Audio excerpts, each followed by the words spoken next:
ইয়াতলু আলাইকুমুল আনা রাজুলুম মিন আহলিল জান্নাহ। ও সাহাবীরা, এই এতক্ষণের মধ্যে তোমাদের সামনে যে আমি আলোচনা করেছি, আলোচনা বন্ধ রেখে আমি তোমাদেরকে শোনাই, তোমরা কি জান্নাতি সাহাবী দেখতে চাও? আল্লাহ রাসূল সাল্লাল্লাহু আলাইহি ওয়াসাল্লামের কথা মতো সাহাবীরা বললেন, আমরা জান্নাতি সাহাবী দেখতে চাই। কিছুদিন আবার আল্লাহ রাসূল বললেন, কিছুক্ষণের মধ্যে একজন জান্নাতি সাহাবী আসবেন। একদিন, দুই দিন, তিন দিন একজন ব্যক্তিকে আল্লাহ রাসূল সাল্লাল্লাহু আলাইহি ওয়াসাল্লাম বললেন জান্নাতি সাহাবী আসবেন।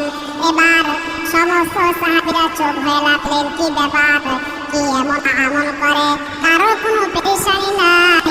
একজন সাহাবীর পেরেশানি হয়ে গেল, আমি তো 5 ওয়াক্ত নামাজ পড়ি, আমি তো তাহাজ্জুদ করি, কোরআন তেলাওয়াত করি, এমন কোনো আমল আমার বাদ নাই, সব আমলগুলো আমি করি, আমি বাইতুল্লাহে হজ করি, কোনো আমল আমি বাকি রাখি না।